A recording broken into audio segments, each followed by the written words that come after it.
Hi, welcome back to WRPL. It's the podcast where we talk about all the things we are watching, reading, playing, and listening to. My name's Ben. And I'm Steve. Today we got a bunch of little things, pretty much all the shows we got to get caught up on, and our main topic is Renfield. If you are looking forward to that, it is going to be spoiler heavy through this entire episode, so that's your only warning. How you doing, Steve? I'm doing well, Ben. How are you? I'm good. I want to start off with two little things, just to get your opinion on them. Okay. So HBO Max is now just called Max? That's stupid. Huh. Did you not hear that? I heard they were changing their name. I didn't see what the name was because I know they bought out some other thing. Well, it was like Discovery and HBO and like Warner Brothers. It's like all becoming this one big thing. And so instead of doubling down on the HBO aspect, which is, you know, what everybody associates with premiere television, that I guess maybe that was a little too... It's not TV, it's HBO. Exactly. It's a too hoity-toity or something, and they thought they would simplify it and just make it Max, which I don't love. I never loved the name HBO Max because there's another premiere cable channel called Cinemax, and it seems like, oh, well, HBO bought Cinemax and now it's called HBO Max. Yeah. But no, I feel like they just did it so Cinemax could never use that in any way. Like, well, you were always our biggest competition, like you and Showtime, so now we're going to like take that away from you. They should have called it like HBO Showtime Max and just stole it from everybody. Or just Show Max, you know? Fuck y'all. But yeah, just Max? I don't think that's very interesting. Well, either way, I'll still use it. Yeah, of course. And the other thing, did you watch the Marvels trailer? I did. I think it looks pretty fun. Yeah. I mean, it didn't do anything wrong.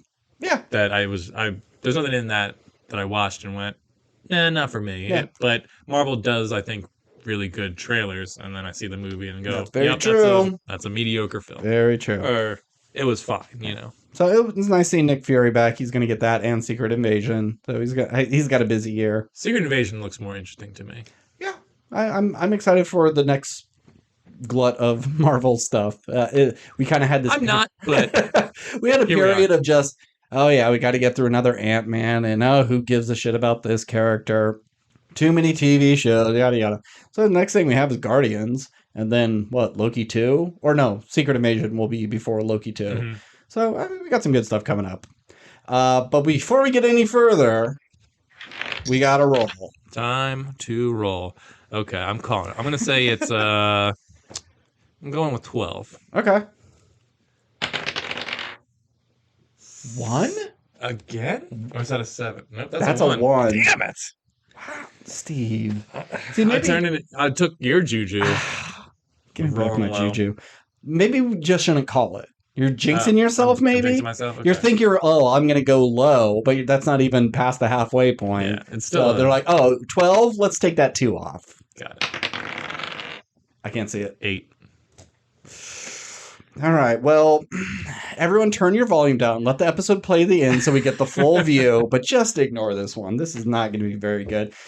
So let's see. What do you want to talk about first? Let's talk Dave. How about Dave? Or do you want to talk about something else first? Well, let me just knock off the shows that I've started that we don't need to talk about because we haven't finished them. All right. Or I haven't finished them. New segment, Steve's Little Shits. Yeah. So these are shows that I've started but haven't finished, so I'll wait till at least I finish a season of it before I talk about it. Okay. I started Mythic Quest on Apple Plus. I'm about 5 or 6 episodes in, and I enjoy it. I feel it has charm, but it's not as funny as I would like it to be considering the cast that's on it. I really enjoy quite a few people on it, but it's solid. Is Rob just being Rob?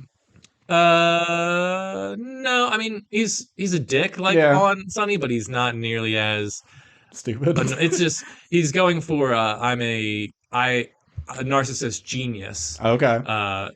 Asshole. Is he truly a genius or is he a phony genius? No, he's very well. At least when it comes to this game, it seems like this is the only thing he's ever made. Oh. So I don't know if there'll be a future season where here's my new launch of the new game. This is going to be my new masterpiece, and it just like tanks. I don't know. I don't know anything about the future storylines, but I will say there is an episode. Let's get it out.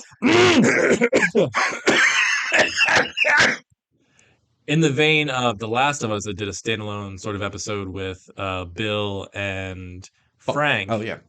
They did a standalone episode about a video game company uh, started by Jake Johnson, who I love and everything, Mm-hmm. Nick from New Girl, and Kristen Milani. She was the mother from How I Met Your Mother, That poor woman. who's She's just always just going to be the mother, and yeah. you go, But I oh, mean, she's done so much stuff. I've tons seen of her, and stuff, she's great in all of it. but she's just But the mother. yeah, it's these two sort of love story of like building a video game company and it's sort of its rise and fall and everything, and it's a phenomenal Hmm. episode of television.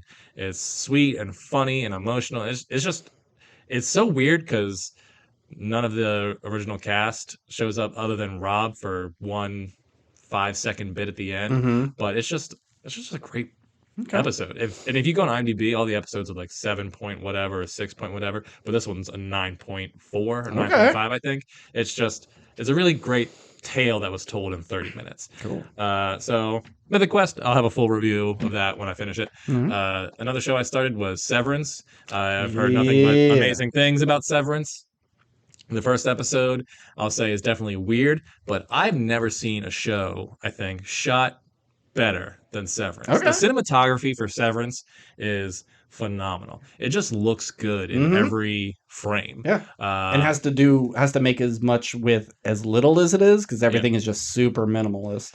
Yeah, considering it's all in an office building essentially, but the way that they shoot in the office building and just its sort of aesthetic is just really, really nice to look at, and just how some of the slightest color can really pop in a Mm-hmm. room that would just be otherwise like white. Um, and even when they go to the outside of the office building, it's not as beautifully shot, but it's still you get a sense of like scale and everything. It's just a really interesting Mm-hmm. show. But I have no idea what's going on from episode 1, so we'll see how that goes. But it's a very interesting concept, and I think that's like Your two little shits. I guess we can talk about one episode of Mandalorian if you care. Yeah, I mean, the only thing I have to really say is this episode was kind of really fun, and I had a good time watching it, but I know it was kind of stupid. Yeah. And it felt like a little kid writing Star Wars, like, oh, what if Darth Vader? What if he was a Mandalorian? And Darth Vader had the Mandalorian armor. And oh, instead of stormtroopers, we have Beskar troopers. Oh, and they have lightsabers. It just seemed like, what are all the cool things? Let's shove it into one thing and have the ultra mega cool thing. Mm-hmm. But I still like that fight with the big gunner going down. Well, here's the thing. It's just I didn't care about them reclaiming Mandalore. I'm sure it'll lead to something cool maybe down the line, but I wish I cared about that big guy. Yeah. Because when you look He had a son that got in trouble. Yeah. He was just the other guy other than the armorer. Yeah. He was the one who got the most lines. He was the one who looked the most different because he was the only big guy with a big giant gun. Is it still Jon Favreau?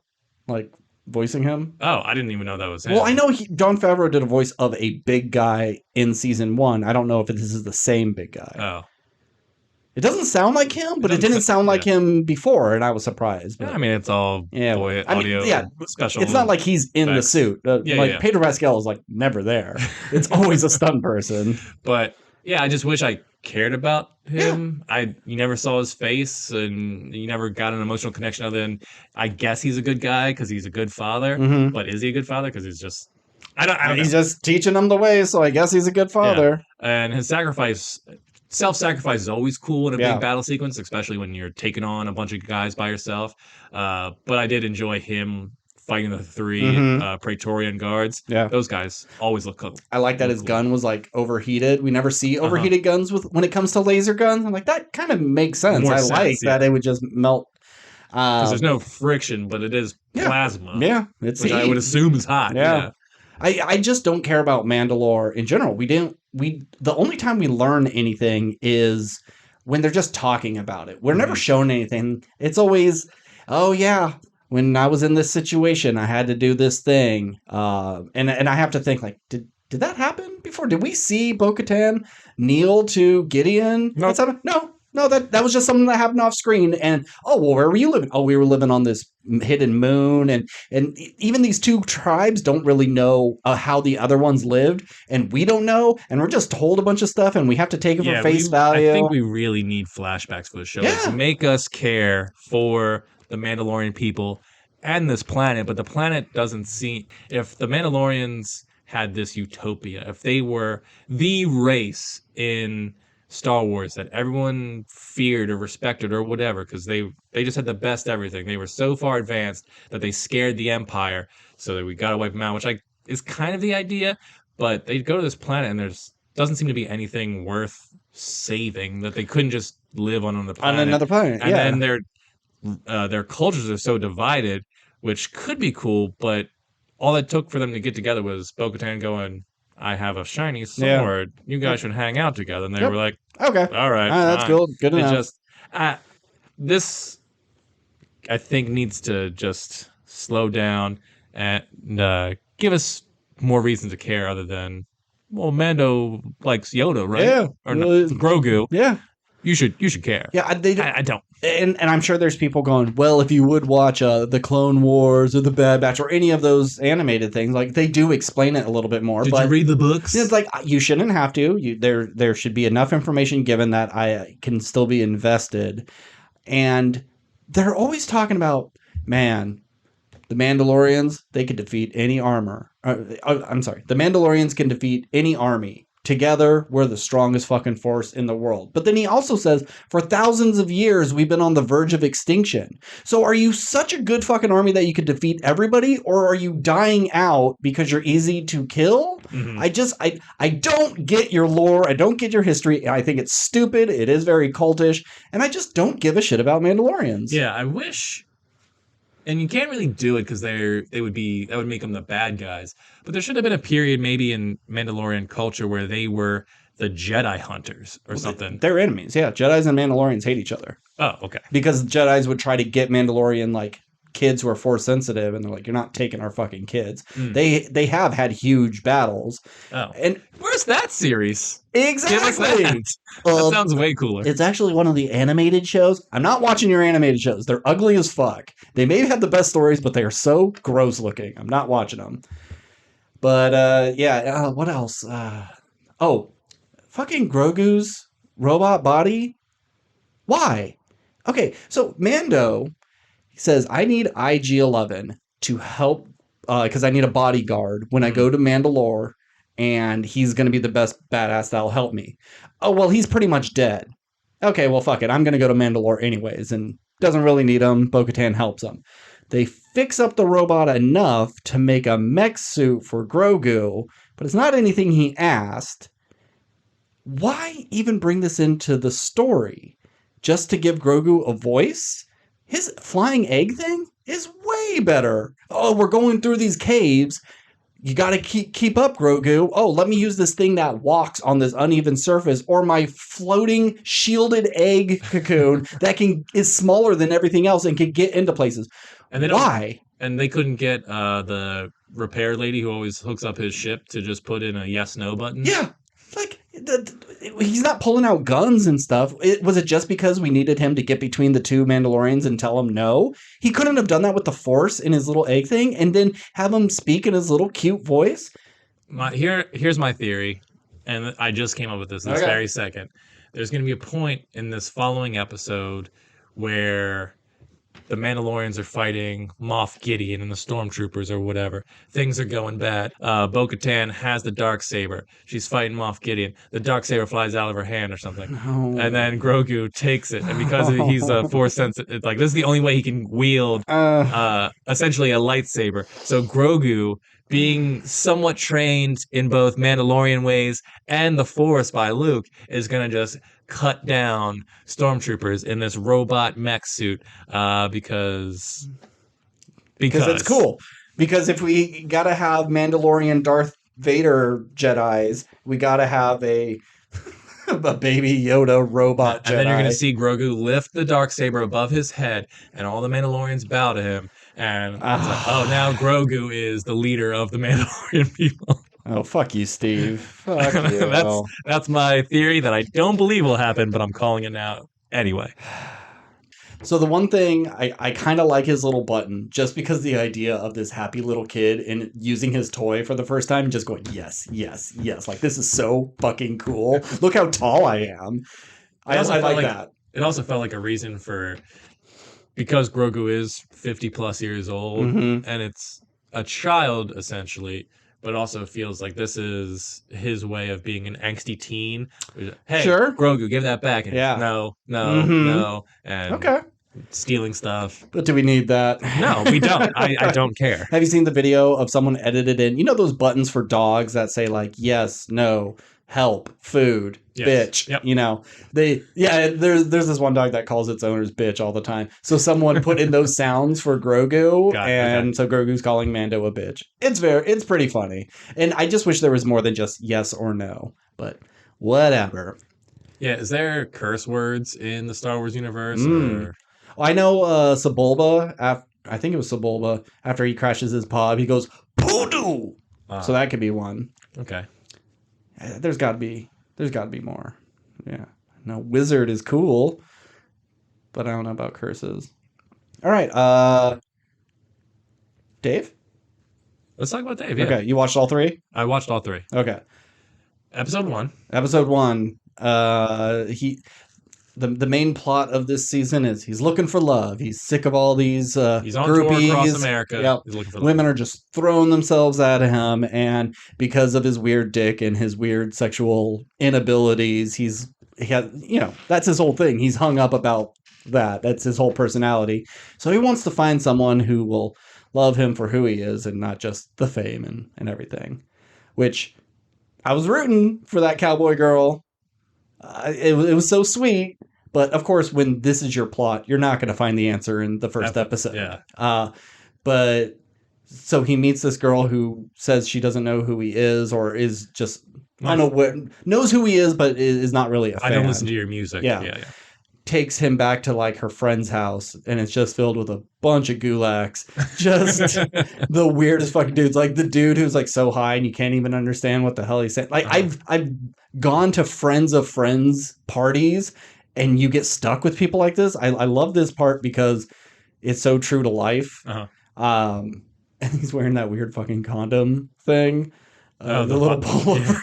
It's like it was a condom for your legs and your pubic area, because STDs aren't just on your dick; they can get everywhere. So this is it's long a shorts skin diaper, that has a place for his dick. That just so for skin to skin contact, he can't get STDs. I will give Little Dicky credit for being the butt of the joke in all these episodes, to do this weird thing for television, because in a sense it is funny, but at the same time this show is cringe central, and it hurts my soul to watch it sometimes. But I feel the things he says that are cringy, if they came out of some of like the gulags at the party, you would be embarrassed. But he's charismatic and self-aware enough that I don't find it as cringy. No, I agree. Let's see what else happened in this one. Yeah, he gets like sexually assaulted. He gets his pants pulled off and he has to run through a neighborhood like practically naked. I went on YouTube after the episode and was looking at comments, and they were like, can you imagine the context of the show if like this was a woman who this was happening to? Because it's a dude, it's funny, but if it was a girl, this would be like a horror show. It was still pretty scary. Yeah, it's still, if I was him, it'd be pretty. And then he runs into that, I'll probably cut this part, but he's just like, hey, you a faggot? And he's like, well, technically, in the way that you're using that word, I guess I am. It's like there's a gun in his face, and he like can't just lie. Yeah. He just has to be honest about everything. I like this episode. I thought we were gonna have Gata and Dave issues again, because it's a Gata show at one point. It was Gata's show, and Dave was taking a day off. Yes. But the crowd saw he was there and asked him to come up. And at first I thought he was really kind of pissed and reluctant about it, because, hey, this is for me. But he even asked before, why don't you get up on stage? You're here. Like before he goes on stage, and he's like, it's no. Good for you. It's good for me. Yeah. It's good for business. Like, yeah, you might be taking some of my thunder because it should be the Gata show. Yeah. But at the same time, it gives me more credit because I'm with you. Yeah, if you don't come up, people are going to be pissed off at me, so you might as well. Yeah. So I'm glad it didn't like revert to last season when they were still kind of feuding, which I kind of forgot they did have that little beef, and then they had that sweet moment at the end. Best episode. All right, that's about it that happens in that one. Yeah, that's essentially the thing. Yeah. Episode 2, filming a music video in his old childhood home with his childhood crush best friend. Not at first, but he's making a music video about her, and how, you know, he was so grateful that just to be quote unquote in the friend zone, like he was all right with it because he met like the perfect person for himself.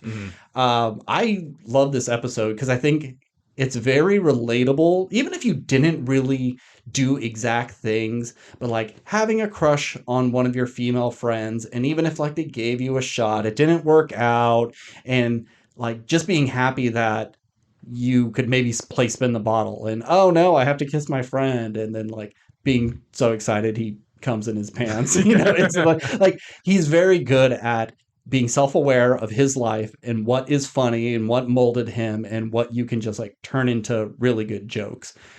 He has a good analysis of his formative years for sure. He's very self-aware. But this sort of like you're watching them make something and you have this whole huge crew in front of the camera, and you know you have this whole huge crew behind the camera that we can't see. The undertaking of this is probably pretty hectic. Yeah, it was definitely a not necessarily that it gave me anxiety, but it was an anxiety-inducing episode because everyone is yelling. And we got 2 minutes to do this! We gotta go. And there's constantly problems on a film set where this doesn't work, or we can't get this shot because the sun's going down, or we have 2 minutes to get that done. We have kids on kids are on a certain schedule, and just everything has to line up perfectly. And if it doesn't, you have to think on your feet and how to fix that problem. But he still like rechanges the whole thing, even though they're down to the last 10 seconds. He changes the whole thing. And that's the constant combat between a perfectionist and people who, I know how to do this and I know how to make it good, but the person who is in charge of it, I guess Dave, his artistic vision, it can be a struggle of just, well, it's got to be like this because this is truth. But we don't have the time or the money to make your truth, so we need to pivot, and it's just the refusal to do that and the back and forth. But I love that he, and I forget the character's name, but his friend who's directing it, I love that. Like, I love that he is. Last season, he was kind of putting everybody down a lot of time because he was struggling with coming up with the next album. And like stole her thunder at the pitch meeting. Stole her thunder at the pitch meeting. Where now, you're gonna be my director. You're gonna document the tour. Els is on tour. Like the whole Dickey crew is there, and they all have a function. They're not just kind of freeloading. Sure, they all serve their purposes. But it's cool that she's like directing a whole music video. Yeah, but the whole time he's undermining her, like, I get it, but this is for me and it has to be my way. And then at the end, he just goes, oh, I trust you. And it's like some big learning moment. And like, no, he just kind of just flip-flopped. Yeah. And he had to think of other things to kind of save the end. And so he just, it was a battle he couldn't fight right now. And so he relented. And I think it's supposed to seem like some growth moment, but I don't think it really is. Well, I don't think it's so much a growth moment or he didn't trust her. I think he always trusted her and knew she was going to do a good job or believed she was going to do a good job. It's just he is who he is. And if I know you're going to make this great, but you also know you got to deal with me. So if you can do those two things, we can make this work. I don't think it was. I think part of it was, I'm annoyed, so fine, I trust you to do it. But I know you could. I knew you could do it from the beginning. It's just I'm a nut job, and I'm gonna try and do it my way as much as I can. One of my favorite jokes is he's like getting back to set, and some PA comes on set, and he's just like, "Coffee for Jew," and he turns around and like looking like me, and then an Asian guy comes up like, "Oh, I'm Jew." Like, that's a good joke. Yeah. That's funny. And his mom swallowing her hearing aids and complaining about tape on the walls. It was everything. Oh, the one director or the playback guy couldn't be in the house because there was varnish on the floor and he was going to start huffing it and have a relapse. So many weird little things. And what's her name? Amy Smart? Is that her name? That played his best friend? No. God, she was on that show where I think she had a head injury and things became musicals. I don't know the actress name, but she's been in a bunch of stuff. She was Oh, in the Evil Dead remake. yeah, yeah, yeah. Jane something. Yeah. I was gonna say Jane Goodall. That was not right. Jane Levy. Jane Levy. Yes, that sounds Yes, right. that's yeah. They had a cute thing, and it's another one. It's only episode 2. He's not gonna get married to his childhood crush. Hmm. We're only in episode 2. I'm gonna say it's like episode 6. We find someone, then she goes away, but then she'll maybe come back at the end, We'll and see. then it'll be his girlfriend. But I think if you're a fan of filmmaking, this is a great Yeah. episode for you. And it wasn't just like we saw just the behind the scenes. We actually got to see parts of the video Yeah. as well, and that's like two of my favorite things that the show has done. Like I love Jail. I wish the whole episode was just that music video. It could have kept going. So this was a little happy. This is back to episode 1, but what did you think of the opening scene of him doing the baby song? It's good, but I did really like it, and it is funny, and like getting all worried about missing the condom. Hmm. But it does feel like maybe like an AI generated Little Dicky song. Okay. This is very much on brand for him, and when he stops his great flow to do more talking parts, Hmm. it just feels like a machine made it, but still really good. Yeah, it was fun. All right. Episode 3 was also excellent. Before I get into what it is, but did you guess who screwed him over or why they got into that situation?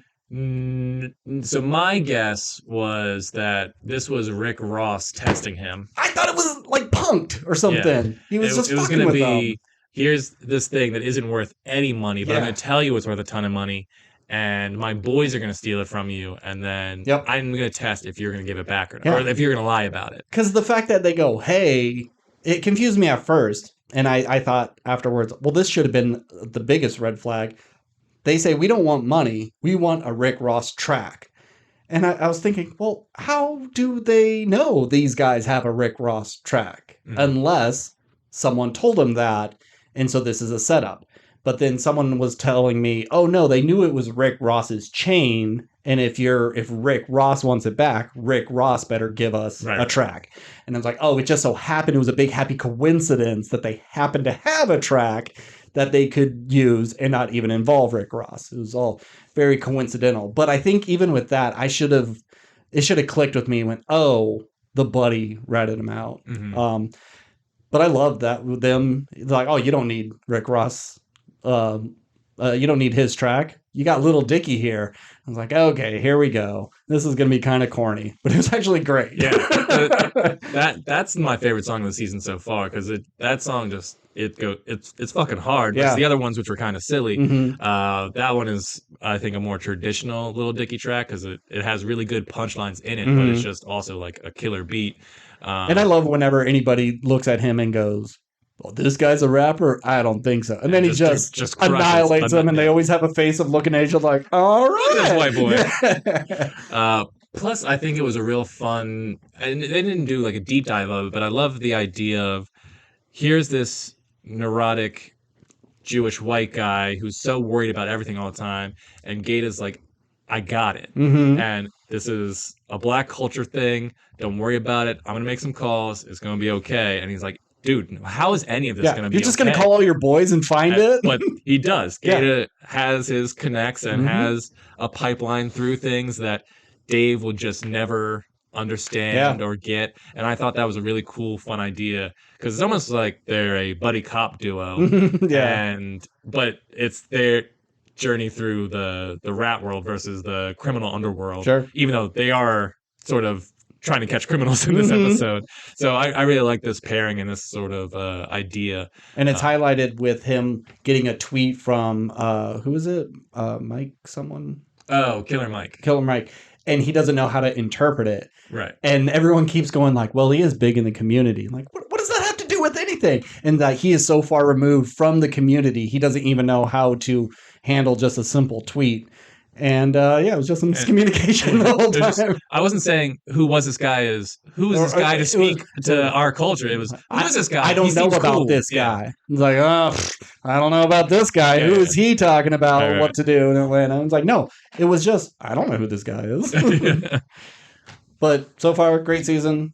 Love everything. The part I didn't care about, and it seemed like it should have been lifted out, and it's probably just there because it will develop later. But you have the rest of the crew. I can't remember anyone's names. Asian girl, black DJ, and Ginger. There's Els is the DJ. Yes. Mike. Yes. Is the agent or the manager. The Ginger manager. Yeah. And I keep wanting to say Amy, but I think I'm just thinking of Amy from Futurama, and it's so racist of me. I'm sorry. But they're in the RV and they're just drunk, and he's talking about how poor he is, and then then they get him a barber for this party. Mm-hmm. We didn't need any of this unless him not having money is a bigger thing later. This could have been completely lifted out of the episode. I also think it was in order because a lot of these shows we need to have a scene of these characters because they're. I think it's just like a union thing and like.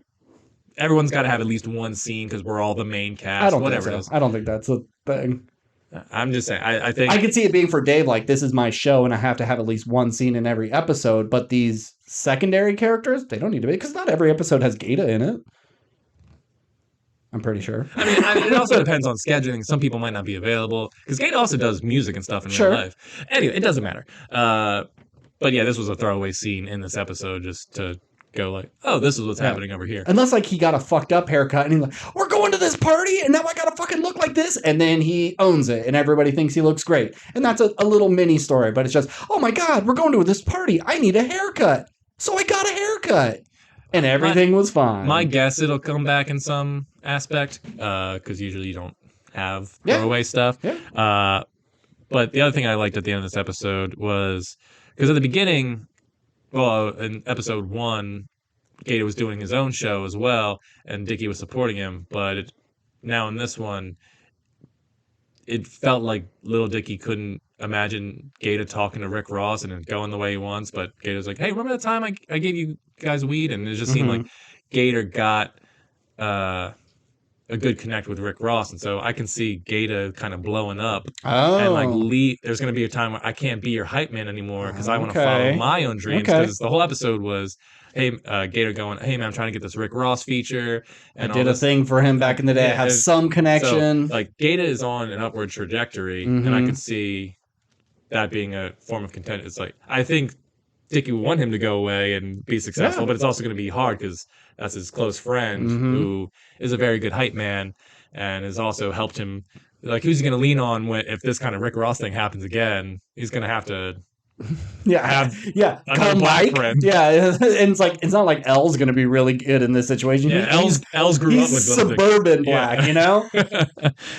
So I think I don't want that. I want Gata to stick around. Oh yeah, I love Gata. Maybe hopefully end the season. So then because it's also like just two competing worlds. It's like we both have the same job, but they're two completely different people. So it's a fun dynamic. Yeah. But I could see it going that way. But I like seeing Gata succeed in things. And I like that Dickie gassed him up and be like, "Look, you do this for me all the time. You have to go and talk to him." And so Gata does it, but you could tell he's still feeling real bad. He's not being a hype man in that moment. He's just really subtle, and it feels like he's almost on the verge of crying. Like he just went through this horrible thing, losing one of his friends, but he has to man up and introduce himself, and he's not going full blown. And it was sad and hopeful. Bad baggage from the past. He's looking to the future. Yeah. So I respect. But last thing about Little Dickie and Gata, back to I think it was season 2. I just want to reiterate the scene of Little Dickie like tucking him in to his bed and just all right, good night, and gives him a little kiss on the forehead. And Gata's just like, oh man, he's so weird. Yeah. But I just love their friendship because Gata's like white people shit, you know. With what's his name, Benny Blanco. Benny Blanco, yeah. It's just white people shit. Rich white people shit, man. I saw Dave has a TikTok and I was watching it and he was talking about how he hasn't eaten most fruits and vegetables. So Benny was giving him like, here, try this grape. And he's like biting into it and like, oh, that's it's not bad, little slimy for me. And then, like, I thought you were gonna say it's too spicy. and just like, not liking a strawberry really, like, nope, don't like all those seeds, and refuse to eat the cauliflower because it smells like shit. And That's wild to me. I think there is an element of if you're handing it to me, you're expecting me to respond positively to this, so I want to instantly kind of put it down because I don't trust that it'll be as good as you think it is because you're forcing me to eat it. But fruit is so good, and vegetables. I get vegetables because they're kind of bland, but bland in a good way, and you get ranch dressing or some shit on there. It's fine. Yeah, but like throw some cheese on it. But fruit, it's all the flavors. Yeah. Skittles, smoothies. Yeah, you're telling me Dave never had a strawberry Skittle or a strawberry Laffy Taffy and went, this is good, and then eat the actual strawberry and go, oh shit, that's the real flavor. That's even more than the candy. That's not as good as the strawberry Pop-Tart. Yeah, sorry. Yeah. Yeah, I knew a guy who never ate a banana, had Jello. Oh, there was one other one. It may have been a strawberry or a blueberry, something like, yeah. We were in high school and never had Jello. I also got tired of eating all the stickers on them. You ate the stickers? I eat stickers all the time! All right, let's move on from that. So I got besides our main topic, I got a show, I got a movie, you got a game. You got anything else? Nope. Okay. I'd say, why don't you do the show and movie, and then I'll do the game, and then sure. If that's how you want to do it. Well, I'll do one, you do one. I did it. Okay. So I watched Beef on Netflix. Have you heard of Beef? I have. I am interested in watching it. It is on my to-do at some point, but it's not at the top of my rush. List. Yeah. I just put it on because I'm so sick of scrolling and looking and looking and looking. And it was the first thing that popped into my head. I was like, fine, fuck it. I'm watching this. And so I did it in a couple episodes at a time. But for those who don't know, Beef is about two people. You have Stephen Yoon. Thank you. We have Stephen Yoon and Ali Wong. They get into a little driving altercation. And it's as simple as, I'm trying to back out of my parking lot. You went by. Maybe you should have waited. You honked at me. You flipped me off. It pissed me off. And so I chased you down and I got your license plate number. And both these people they're on two sides of the same coin. She is a very successful plant dealer. And she has this plant store. Like gardening plants? Yes, but high-end art bullshit. Okay. And she's married to this man who his mother is a big artist. And so he's an artist as well. Very well off. She's had to kind of struggle to get to this point. And they have a kid together and she's trying to sell her business. And she's just at her wit's end because she wants to get out and spend time with her kid. But it seems like there's always something. And with Stephen Yoon, he's always been kind of a trash bag. His parents owned a motel, but he got into some shady dealings with his cousin and they lost their motel, had to go back to Korea. And he's trying to scrape by. His parents went back to Korea. So it's just him and his younger brother. And he wants to be a good Korean son and marry a good Korean girl and be a part of the church. And but his younger brother is just like, that's old people shit. Who cares if it's white women or whatever? I don't want to deal with that. So it's Danny and Amy. And so after they've had this little altercation, they just start picking each other because they don't have control of their own lives. So they can fixate on this one thing, this asshole that pissed me off. And, one person finds out where the other person lives, pretends to be someone else. And it's these small little interactions that just keep fueling the fire. And then maybe there's a lull and they come to an understanding, but you already kind of put something else into motion. And then they double down even harder from that. I thought it was going to be like what's that movie that's supposed to be a one shot, Hardcore Henry. I thought it was going to be almost like that, where they get into this road rage and it's nonstop fucking with each other until they're both murdered in the street. I thought it was going to be really, really hardcore, but it actually slows down and takes time. You really learn who they are and their past and their shitty upbringing that they had to go through. It's practically an all Asian cast of writing, Danny's Korean and Amy is Chinese and she's married to a Japanese man. And even what's her face is in it. Maria Bello's in it as this rich white woman who has like millions of dollars worth of art, and she's a huge turd. So there's no like good people on the show. No, there's plenty of good people, yeah.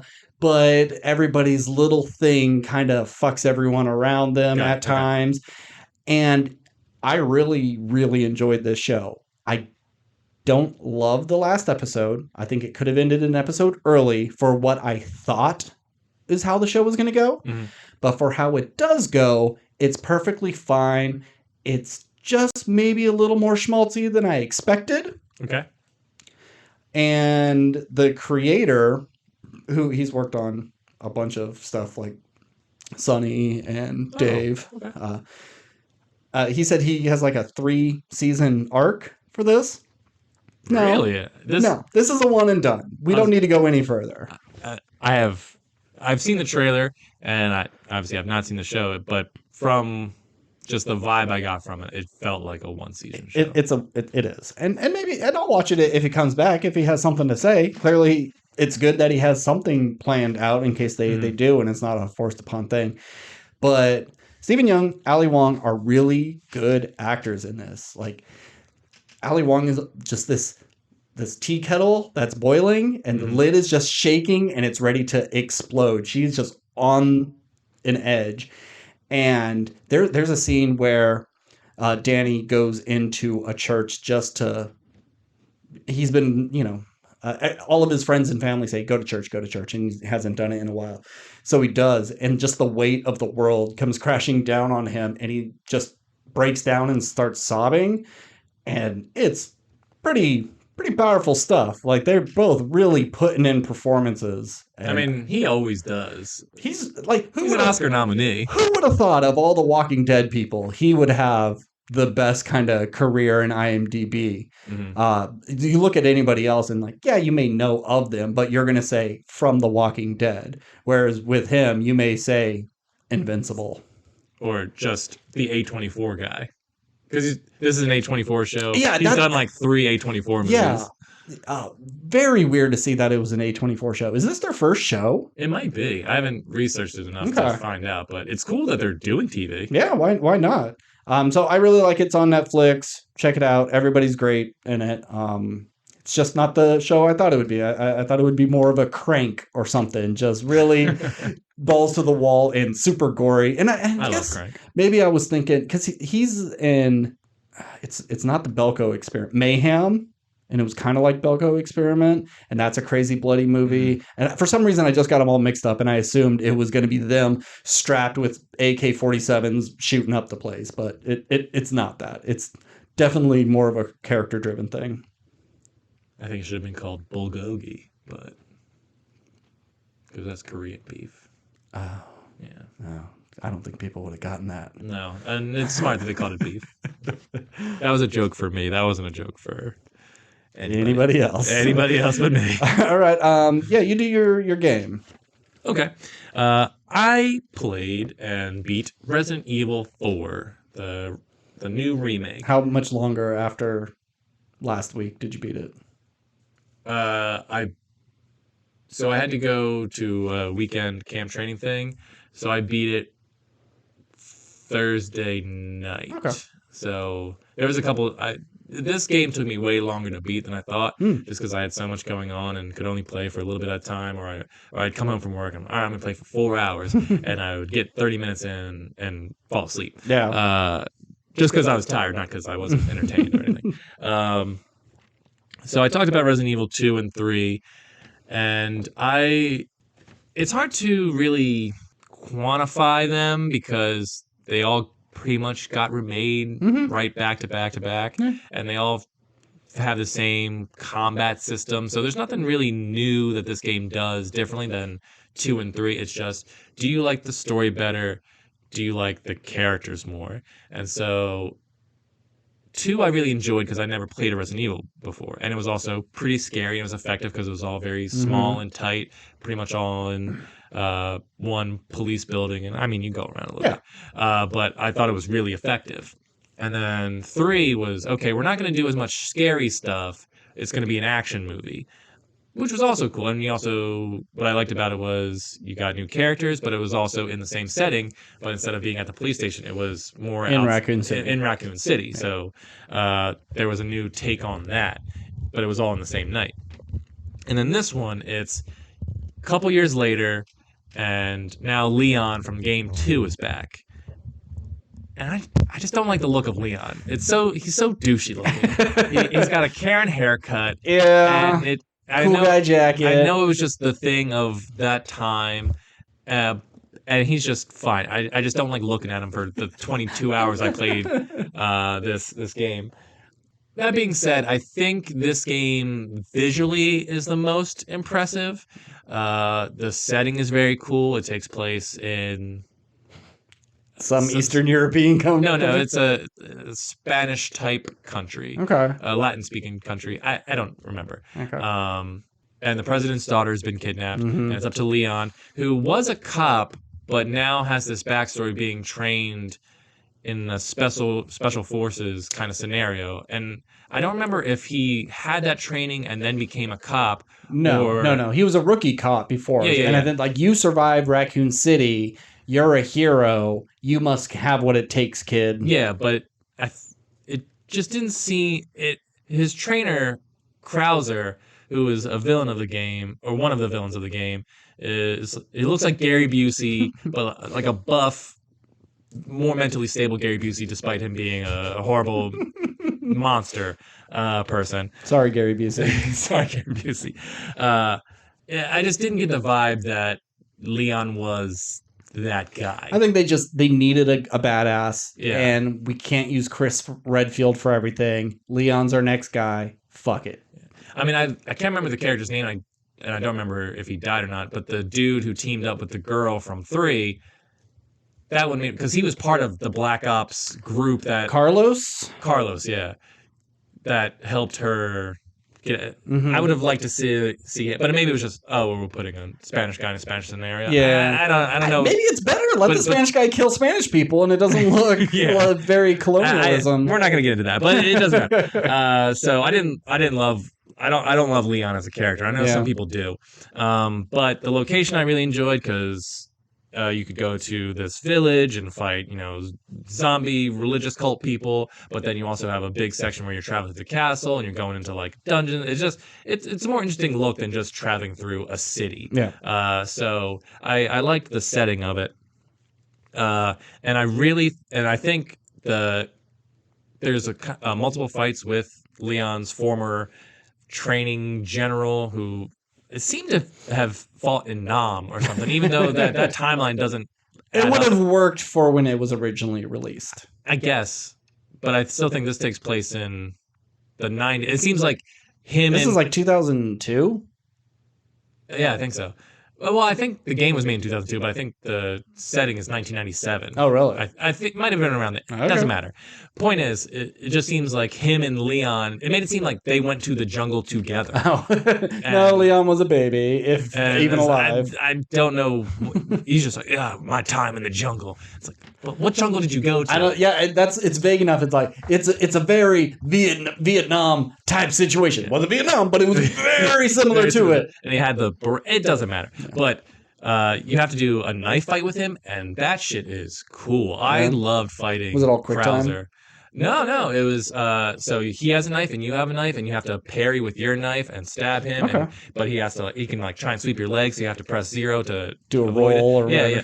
It was a really cool hand-to-hand combat. Mm-hmm. You don't get a lot of that in game unless it's I'm a superhero, you're a superhero, and we're just gonna punch each other a bunch, or we all have guns and you're just killing. And I mean, you're just mass murdering people throughout all these games with weapons and stuff. But when it was knife to knife, hand to hand combat, it just seemed like personal. Mm-hmm. I really liked that, and so it was actually like my favorite fight of the game. It's like the Abby fight, Abby and Ellie fight, where like I don't really have a gun. I gotta kind of set a trap or.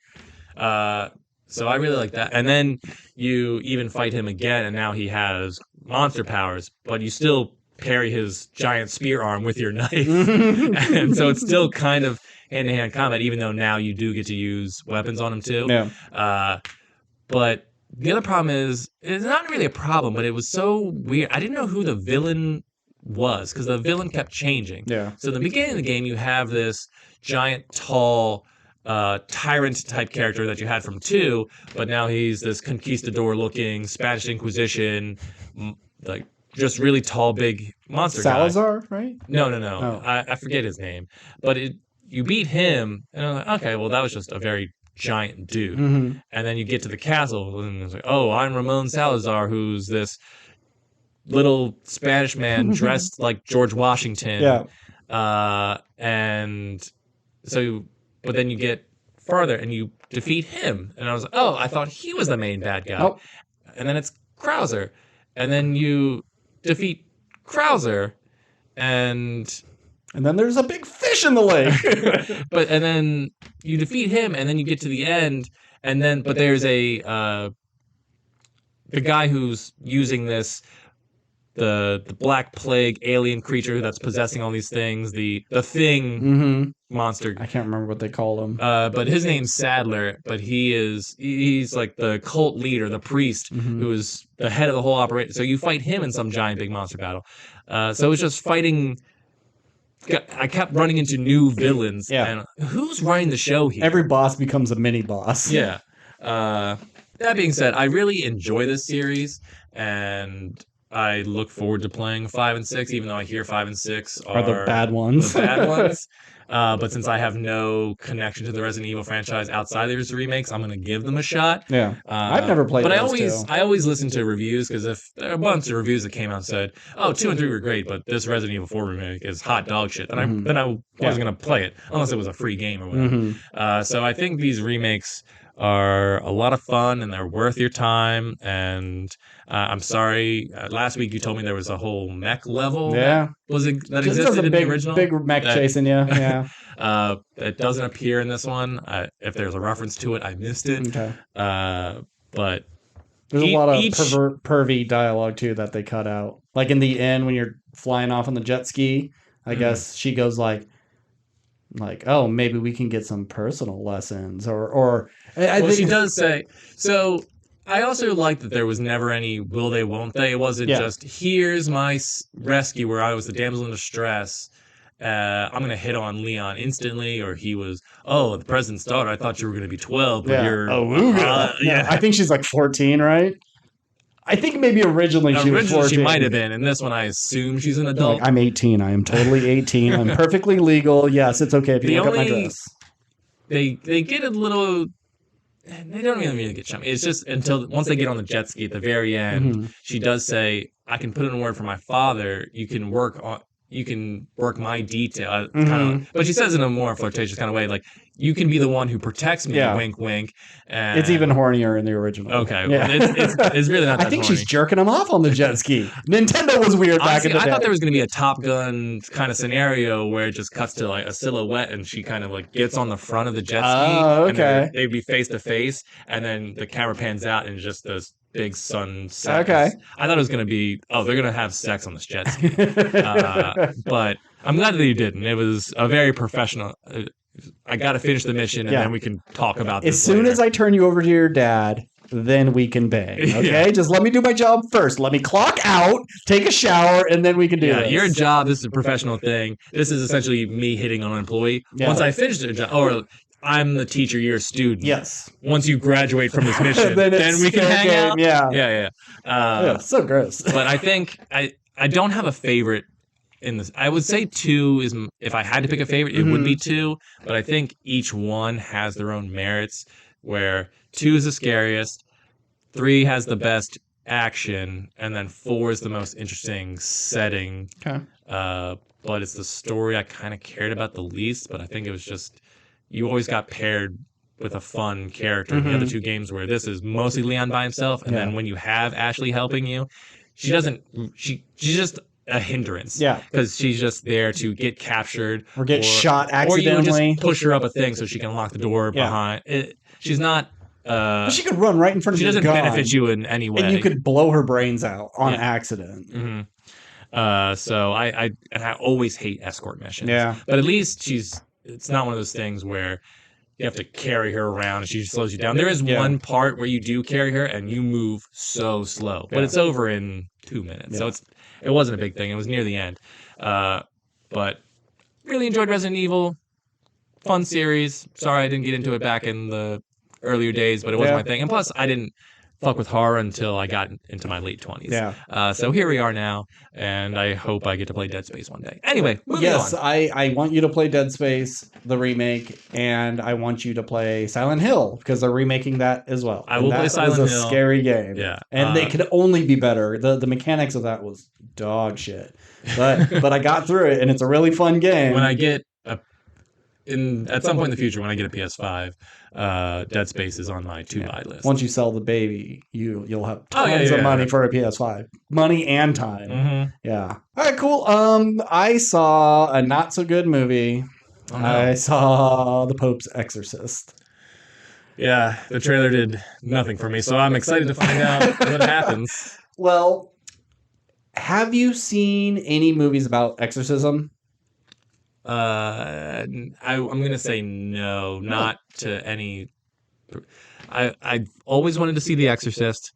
I'm surprised you haven't. Never. You're a snob about that stuff.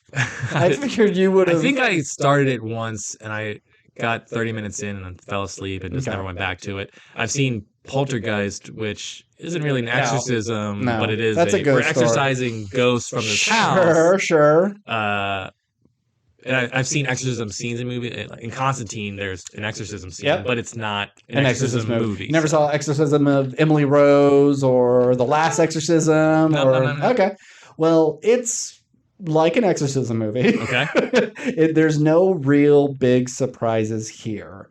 So I'll be quick on this one. The Conjuring 3. Does that count as an exorcism movie? I think so. Well, the first one, for sure. First and second, they got a demon inside them, right?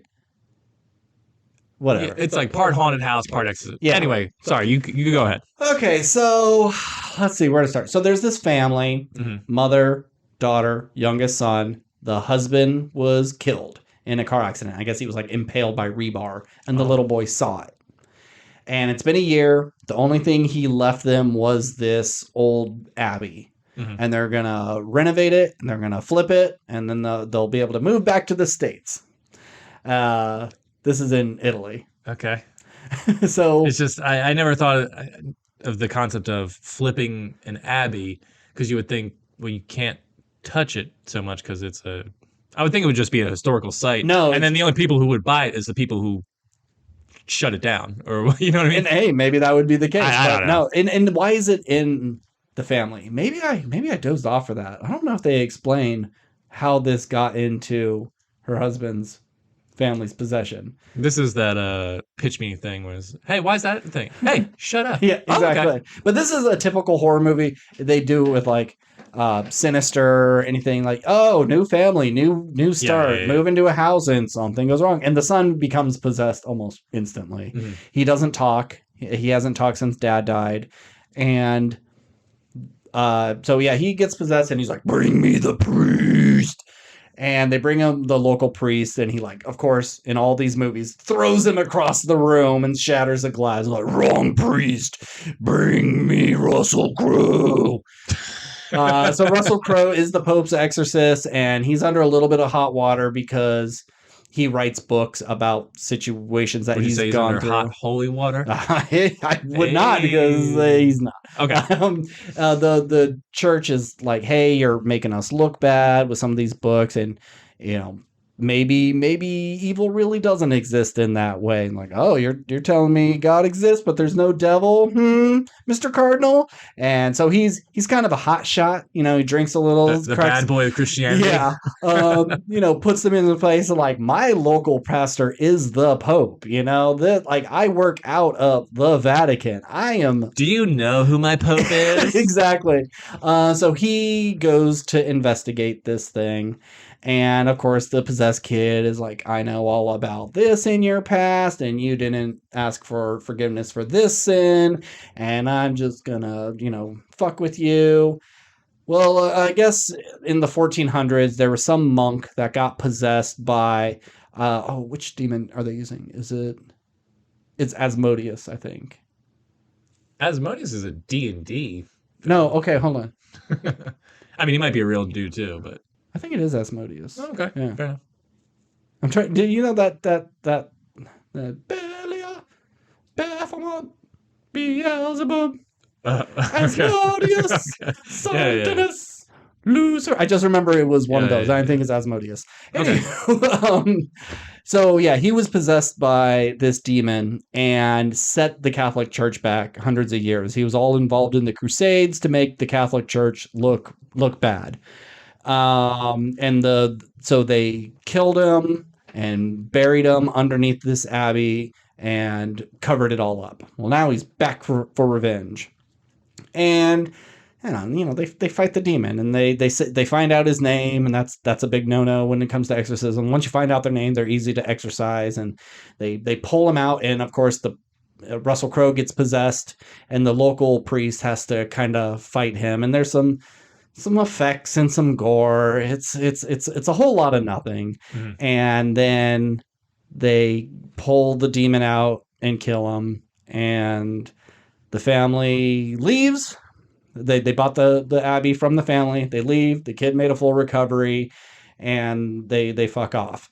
And then the last 5 minutes is like, we've updated it, and now this is our central location for hunting demons, and we're gonna get a crack team together because there's others out there and more exorcisms that need to be performed. It felt like Tom Cruise's The Mummy with Dr. Jekyll, Yeah. and like, look, this is the monster hunting squad, and now this feels like you have these Catholic priests just like working over artifacts and computers and this like techie lab now in the basement of this possessed abbey. And like, are they really trying to make sequels on this? Like, we got Asmodeus, so now let's get Beelzebub and lock and load. It felt so fucking corny. I mean, I do like the concept. I mean, not for this, but I do like the concept of doing a faith-based series where you're hunting demons and ultimately leading to the Thanos of it all, defeating Satan. Like, there could be a cool thing there. I mean, maybe that's just Constantine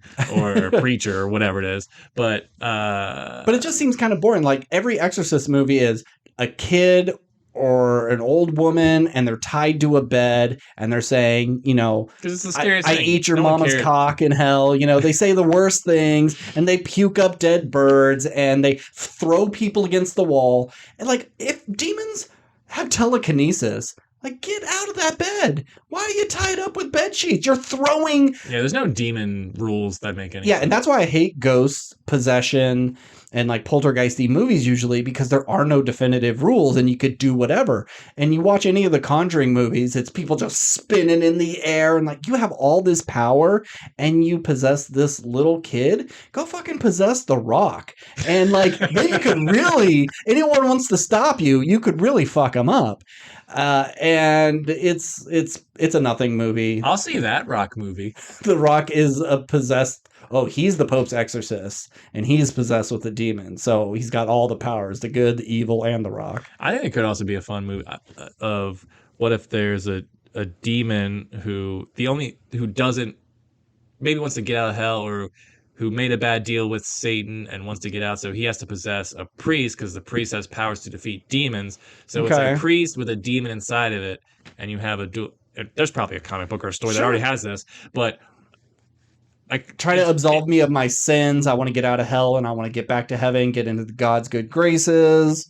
So maybe I gotta something where like a demon makes a deal with a priest or something. But I have to possess that priest, and so it's a that would be the buddy cop thing for the next one. It's the only way I can, because if I don't know, you could do something. There's a cool idea there.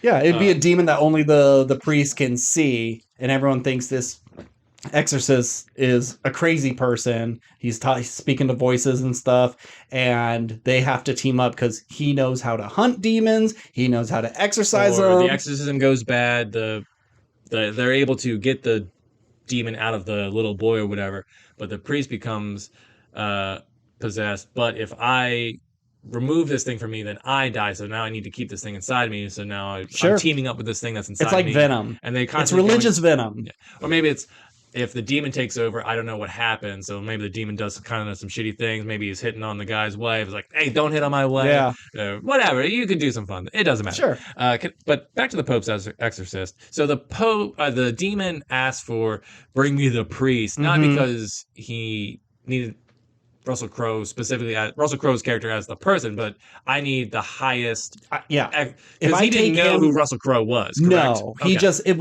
when he was saying bring me the priest, I think he was actually talking about the original priest that banished him. Okay. But this is the highest level priest. So he sees, well, if I take over him, no one can stop me. God, okay. Because I think that might have been more interesting if he needed him specifically. Like that was my question. Is like, did they know it's an ancestor or something? Not necessarily an ancestor. It's just like, it doesn't matter. I mean, care. It could have been because Russell Crowe was also in World War II, and he's having like flashbacks of the horrors he saw there. I think they are implying that. Oh no! The demon was just able to pull that information out of his brain and recited some of the things that the Nazis were saying while he was playing dead in the street to freak him out. But it could have been something, his brigade stopped some seance of some sort to resurrect this demon. They put a kibosh to it, and he got trapped for 50 years. And so now he wants to get his revenge on this specific priest because something. But it's not very good. Crowe's character had no connection to the demon. I thought as it would far cool. as I did. I saw it at like 10:50 this morning. I got up hella early, and I was a little nodding off in some parts because it is pretty boring.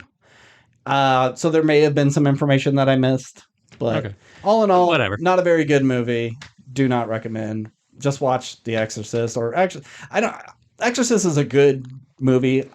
But it's not for me. I don't really care. I think The Exorcism of Emily Rose is a more entertaining movie because it's a court case about it. But just this, it's all the same. You've fucking seen this before. Seen this movie before, yeah.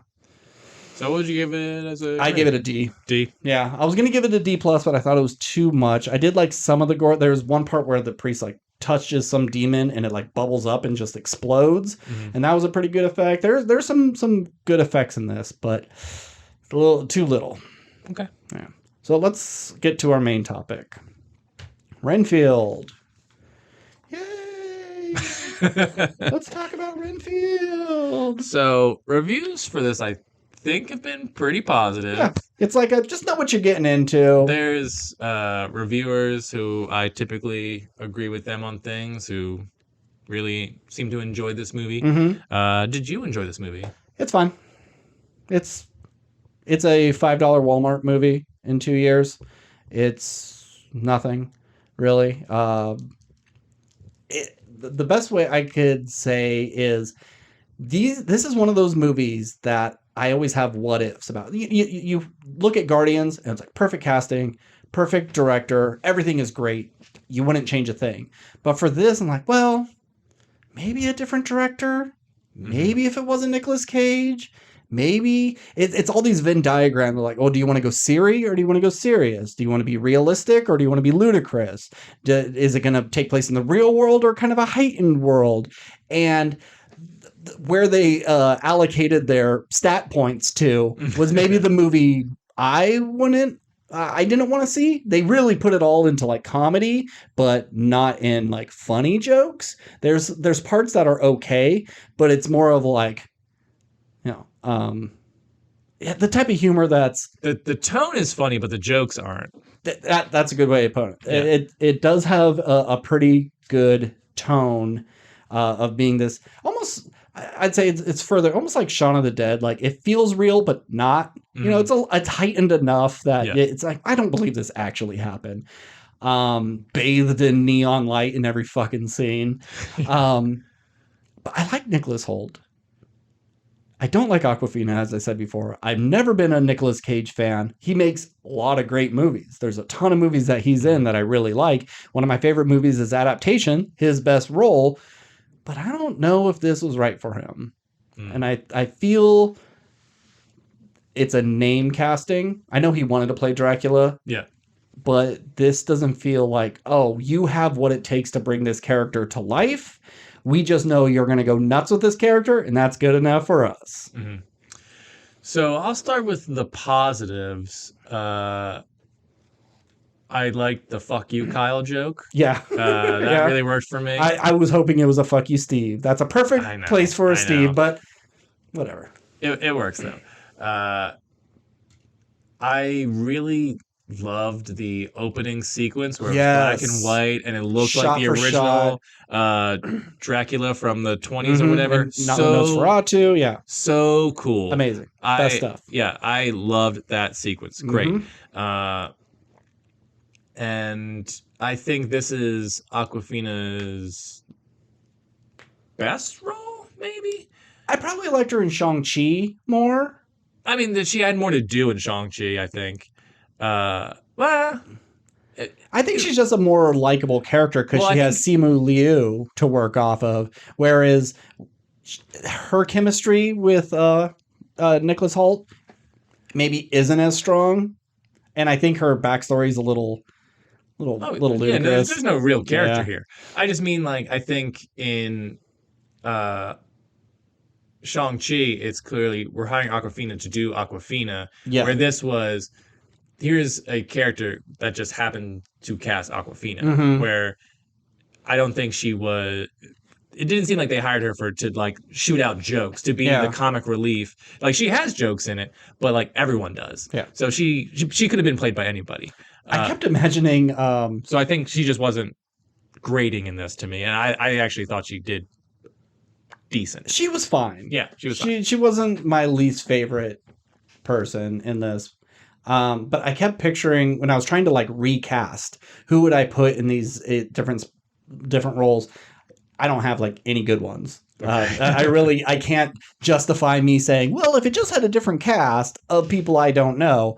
But I kept picturing what's her name, Abby Jacobson from Broad City as the cop, and she's a little too bumbly to be a cop. Yeah, I don't know if I believe her as a police officer. Not at all, but I think her reactions to crazy vampire stuff would be great, so much better than what Awkwafina gave us.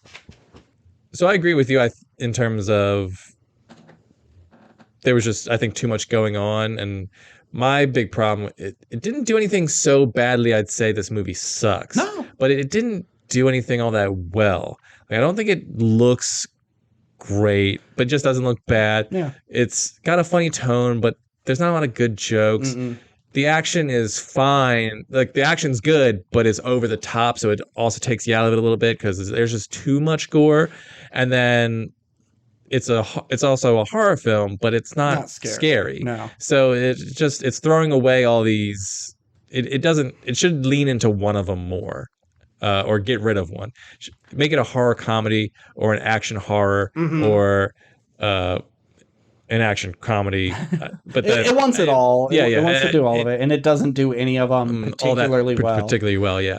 I think the best stuff is the therapy stuff. I think some of that needed to be expanded. Like, maybe cut out the mob shit. Yeah, I'm going to say the same thing. There's a good story of Dracula works for the mob, so whenever they need to make people disappear, Dracula can take care of it, and then he has a whole army of familiars to do his bidding. There's a good story there. I don't think it works for this. So focus on the group, and I think those scenes were probably the funniest, but could have been even better. See, I would say that not so much the Dracula has the mob and the mob brings him familiar.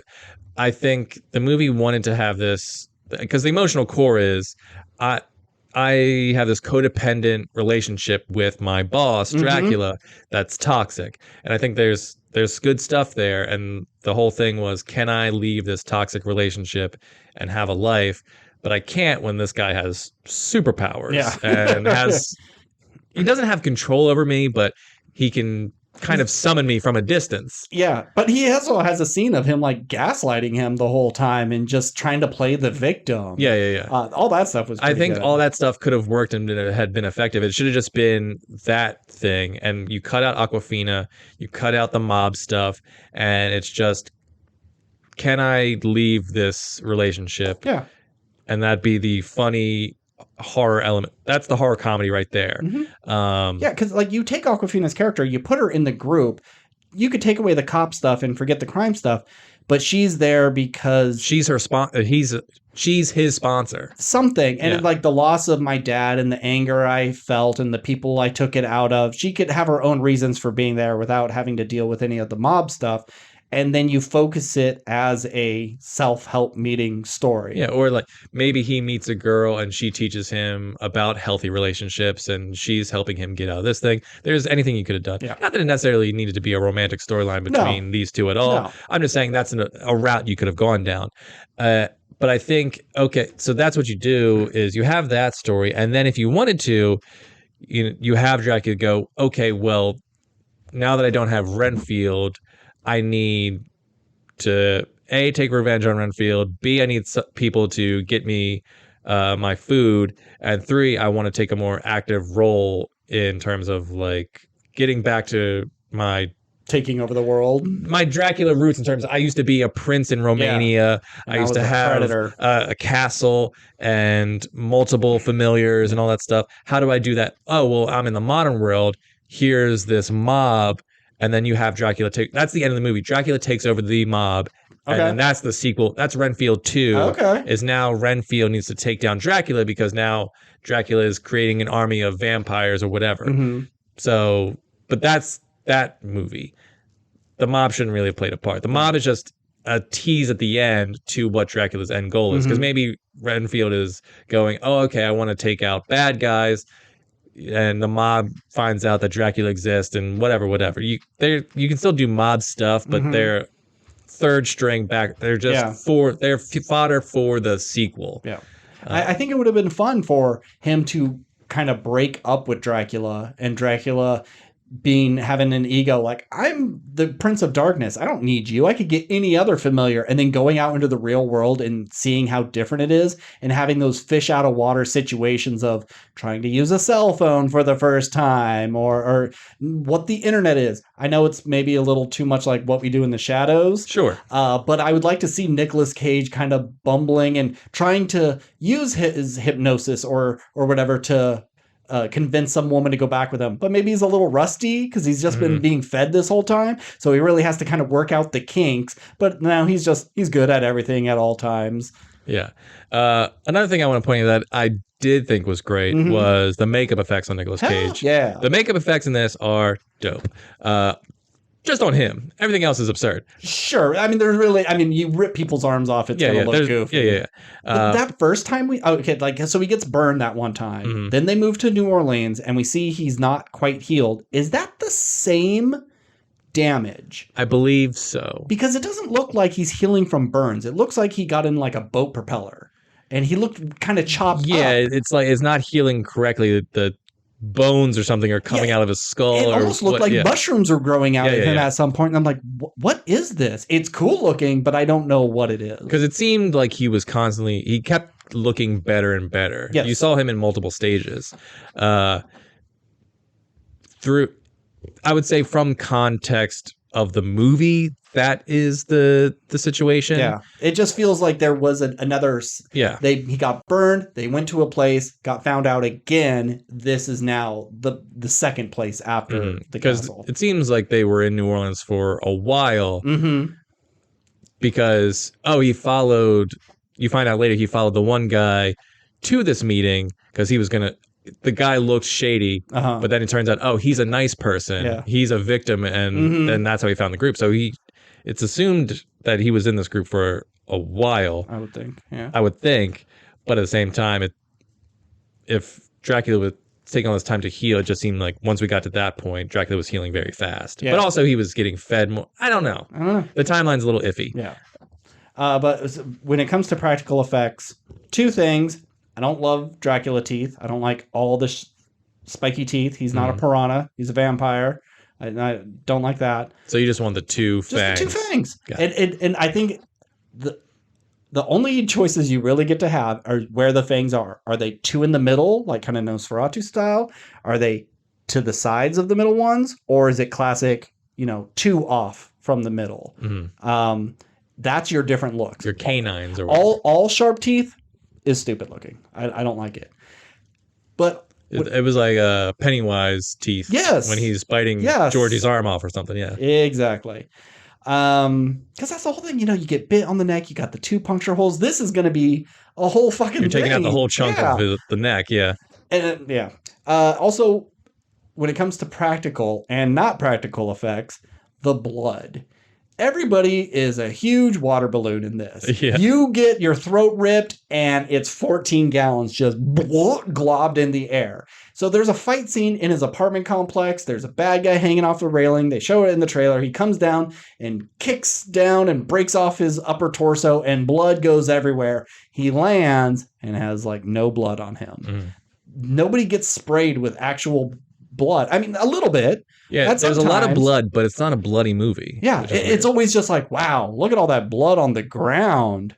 It's weird how this CG blood turned into practical blood off camera. If people got splattered a little bit more, it'd be good. But he's like, he goes through it. It's a wave, and then it slows down, and he's like waving at Awkwafina. There's no blood around him. Lands on this huge body. Blood goes everywhere. No blood on him. It's little shit like that. I know it's cheaper to do CGI blood, but get a blood guy on set and start spraying down your people. And also continuity. It's hard. You got to cover them with the blood and reapply it. That's and someone's sticky. job. I know. One person to take care of that. So I'm just saying there's reasons why you avoid it, but at the same time, it does lessen the experience. It's 2 shots. It's him getting the blood splattered on him landing, and walking off camera. And then you just cut to him with like a rag in his hand, and he wipes his face real quick and throws it over, and that's fine. Yeah. His clothes can be perfectly clean. Just show that he made some sort of effort to clean it up. And I want to take a moment to point out Ben Schwartz, who hell yeah, I love and everything. Didn't know he was in this. Didn't know he was in it. And I did not like him in this movie. Oh, really? Yeah. He was one of my favorite parts. He's the go-to comic relief guy because he's very good at improv. But just as the mob boss's son, I think he plays inept idiots really well. So I could see him being a loser son. Like John Ralphio is that character on Parks and Rec, and I think he plays that well. But I just don't buy him as a bad guy. I see him his voice is so particular and so high and very annoying in this, where I hear him in other things and I love him. And he doesn't do anything different with his voice in this. No. It's just something about this role I did not like Ben Schwartz in. I think it worked because you have this is the son of the big bosses of the mafia. This is their firstborn. Well, they didn't get the good genes to be the big tough guy. This is what they were left with. Kind of like in Kick-Ass with the motherfucker. Yeah. He was never going to run his dad's empire because he was a fucking dweeb. Well, he was a dweeb, but he really stuck with it. And they're like, okay, you're capable enough, but you are kind of a fucking dweeb. And I think it worked. I like Ben Schwartz in this. I wanted more Ben Schwartz. I mean, typically I want more Ben Schwartz in everything, but it's just, I don't know. I think he was wasted. Okay. I mean, I'm glad he was there because I like him, but... Because he could have been funny as just like a guy in the group meeting. He would have had the best lines. If he was the group leader, he would have crushed it. Yes, but I don't want that because I really like the group leader. I think he's one of the best people in this movie, and all of his great lines are used in the trailers. But I'm saying that's 2 funny people that could have played that role well. Oh, you get them and you make them like as a married couple or something. And like, look, fun. We came through all this trauma and now we're trying to help people. But then they would still have these little like snide remarks at each other, but they have to keep it cool because they got to be the winning story. Let's see. What else happens in this movie? So let's talk about Awkwafina's character. So her dad was murdered. The last good cop in New Orleans. He was an honest police officer, and Awkwafina's an honest police officer too. Yep. Oh, and she has a sister who's also a forensics person. Well, she's part of the FBI, wasn't she? Was she? Well, I mean, she asked her to like run blood tests and stuff. I just assumed she was forensics. No, well, her sister walked in, and either it was like a CSI but I thought it said FBI. I thought she was which I thought was weird. That why would the FBI just they show up? They don't have. They don't have. It's probably CSI. Yeah, fine. Now that you say it, you're right. Yeah. I thought that arc, I guess, was going to go somewhere, but it was so it's clear that the police force was corrupted by the Lobo family, and they were the ones who got her dad killed, and then her sister gets kidnapped. But I just had no emotional connection to her backstory or her sister, who we only really met for 2 scenes, but they were both very short. Yeah. It's like I wish I cared about their relationship. It was just, oh no, you're my sister, so I should care. Yeah. But I like that she was willing to let her sister die to save everyone. Yeah. But then, and that was the other thing that drove me crazy. Like, good thing we saved that gallon of Dracula blood to bring back 30 people who got mass murdered in this building a couple of days ago. I'll say, let's say within 24 hours. They were probably in a morgue. But it's but it's just, I thought Dracula's blood could heal someone who was dying, not 30 people who were dead. And hey, for all we know, maybe they were still dying. They still had a pulse. No, they were able to sleep them away. No, they were. But that's my favorite line in the whole movie. And and isn't it crazy that you were able to bring us all back with Dracula blood? I hated it. It was the funniest thing because it was such a throwaway thing. We forgot that we killed all these people. How do we answer that? Dracula blood? I liked that they all died. I thought that was a fun twist because that was the last group he cared about. But usually those groups, you find someone in that group, and that is the love connection, or the love interest in the movie, and then she's the one who's in danger. You don't kill the group. But I like that Dracula came in and just murdered everybody. Yeah. And I think they should have stayed dead. So I think they're hoping for maybe a sequel.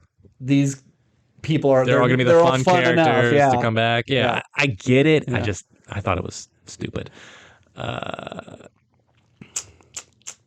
thought Dracula's hospital lair looked all cool. the IV bags. From a set design was cool looking. Honestly, I think I would have been happier if they just made the whole movie the black and white grainy film and just set it in. This is a funny take on Renfield. Kind of do like the history of the world thing that they're doing. Yeah. Like do sort of modern jokes. Okay, but in the past. But shoot it in a black and white grainy setting. I think it could have been a fun movie. The Artist meets Dracula meets Shaun of the Dead. Okay. I think I may... God, I bet everybody hates listening to us talk because it's always... Well, whatever they gave us, I was not happy with. It's always something. But if this was taken more serious and it, all the people in the group are talking about their shitty exes who really fucked them over, and that's a very serious thing. And we're kind of making light of it by oh, well, here's his shitty guy, and it's still shitty, but it's shitty in a different way. You take this very serious and what it would be like to be servant to a monster where you have to bring dead bodies. You take that idea very seriously. I think you could have a really scary, dark movie. But everything is played for laughs, and that's fine because it is a comedy. But I think this may have worked better as, I don't know. Kind of like a, I'm sorry to interrupt you, but kind of like a Let the Right One In. Let the Right One In, yeah. Where it's, you have this relationship of the little girl and Richard Jenkins' character, and he was the one taking care of her, and then he got old, and so she needed to replace him, so she got this young guy, and so this will be her protector. So you have this toxic relationship. I should not be serving a vampire, but they're the only person who ever seemed to care about me, kind of thing. That's a fun, scary take on that, and you can do that, but with relationships, and that could have been what this movie was. It's easy to go leave your abusive husband and get a restraining order, and then you have cops on your side. Well, what if the person who's abusing you can fly, rip your throat out, and is just the ultimate evil, hypnotize people? It's a lot scarier. Yeah, and that's the other thing I didn't love about it. And because it's a horror comedy, you don't want to go too deep, too depressing, I guess. But it just seemed like the answer was, if you are in a toxic relationship, murder them, because That's the only way you're going to get peace. Yeah, they're going to keep coming after you. Nicholas Holt goes to this meeting, and these people are ruining my life. Okay, I'll go kill them. Your problem solved. Mm-hmm. Oh, my boss is Dracula. What are we gonna do? Well, I got to kill. It would have been, I think, healthier if Renfield was just able to leave Dracula, and for whatever reason, maybe obviously Dracula wouldn't like it, but Dracula would have gone, okay, you served me well enough, go on, and then maybe Renfield is questioning himself, I'm not killing anybody, but now I don't know my place in the world. I've been alive for 100 years. I'm a fish out of water. Maybe I should go back to Dracula. And you kind of do that thing. And he's going to get a new familiar anyway. Yeah, and then maybe I'm jealous of the new familiar. And I don't want to put that person through that, so maybe I'll just take the burden. Yeah, I fucked up so long ago, and that's the whole idea of the toxic relationship. But you don't kill Dracula, because it just seems like the message of this movie is, if you're in a toxic relationship, murder them. Just kill them. Just murder them. Yeah. Which isn't the message you want to send to people.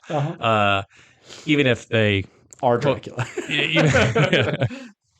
So this movie is a C- for me. I didn't really like it at all. I gave it a C+ because it's not cheap looking, it's not stupid, it's not annoying. There's a whole lot of things it's not, but there's a whole lot of things that it is. I give it a C+.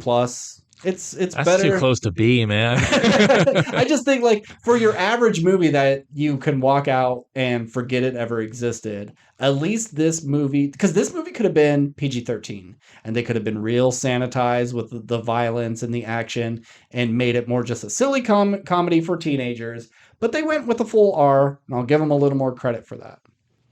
Yeah, C-. Right. Anyway, anything else? I think this isn't really like it's not a deep movie to talk about. But next week, probably also not a deep movie to talk about, but Evil Dead, finally, we were wrong last week. Evil Dead is next week. And, is it that Indian movie? The Distinguished Gentleman? No. The Polite Society? The stunt? Polite, is that next? I think that's what it's called. Is that next week? The stunt girl one? Yeah. I think it's called Polite Society. All right, let me pull up. Because I saw the poster when I was walking in. Let me ask you, when you saw this movie, did you have like 4 Red Band trailers back to back? I know I came in late. Like, okay. You know, I went with friends. It was right as it was starting. They went in. I went outside and took my time to get inside. Okay. Well, I got there a little bit early, and it was the first time. Usually, when I've seen a movie in theaters, there will be 1 Red Band trailer. There was 4. And it was a Evil Dead trailer on there that I don't think I'd seen before. Okay. And it just made me go, I know I'm going to have to watch this for the podcast, but I really, really don't want to. That movie looks fucking gross. And from every review I've heard it's disgusting. Yeah. It's just a quick clip. You see someone get scalped, and I instantly was like, yeah. I don't want to see this movie. And you don't have to. I know, but what else are we going to talk about it? And I'll let you just cringe imagining all the horrible things that happen. I might skip it, to be honest. Okay, but then what are we going to talk about? Next week is Chevalier. We're not I'm not watching that. No. Guy Ritchie's The Covenant. It's actually called Guy Ritchie's The Covenant. That movie looks so... Also, don't care. Generic. I skipped the other Guy Ritchie movie this year. I'll probably skip this one as well. I like Jake Gyllenhaal. Yeah, Jake Gyllenhaal's great, but this movie looks... movies. I love war movies, but I love good ones. This one looks mediocre. It looks fine. And then Evil Dead. So that's... there is an Avatar Way of Water 3D re-release. And if you think this weekend's rough, next weekend, at least there's one thing. Beau is Afraid. Gonna see that. Ari Aster. Sure. Gotta see that. But then there's... I think I'm gonna hate that movie. I think I'm gonna hate it too. I think it's gonna be like, oh, now he's up his ass. Now he knows how great he is, and he's gonna do this thing that I don't think it's so much look how great I am. I think it's, let me see what I can get away with. Yeah. And see if people will still think I'm great. Okay. That's what I think it would be more of. I don't think he's up himself. So it's that Somewhere in Queens, a Ray Romano movie. Big George Foreman. And no, I'm sorry. No, it's just Somewhere in Queens, Beau is Afraid. That's it. So oh God, no, I got that all wrong. So it's Chevalier, Covenant, Evil Dead, Somewhere in Queens, Beau is Afraid, all the same week. really, Yeah. So next week we'll do Beau's Afraid and Evil Dead, okay. and then the week after Wow, that, what a bad. So Renfield and followed by Evil Dead, kind of followed by and then Beau is Afraid. Just and not that Beau and is then Afraid is necessarily a horror movie, but it's from no, a guy who does horror yeah, movies. and Pope's Exorcist is same Oh day. yeah, It's like why? What you're we're in April, yeah. Easter. It should have been like Super Mario Brothers and Pope's Exorcist because they're two completely opposite Demographics, things. yeah. But the week after that is George Foreman and Are You There, God? It's Me, Margaret, and Polite Society. That's a rough. See, there, boom. Well, there's a week with no horror here's movies what in it. Bump one back. This actually, you know what? This is a great week for you to do this with Nick Okay. because I'm also about to have a you're gonna be baby. gone. So this baby could come at any point. Okay.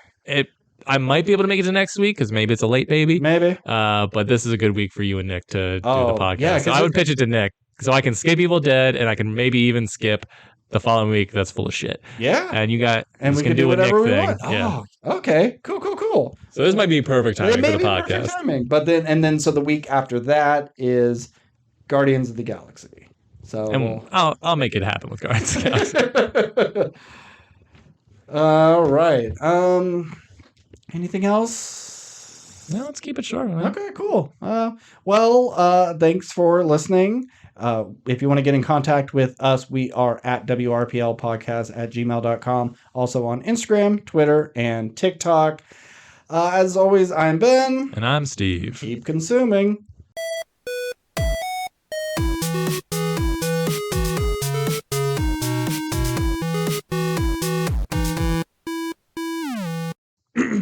Let's get it out.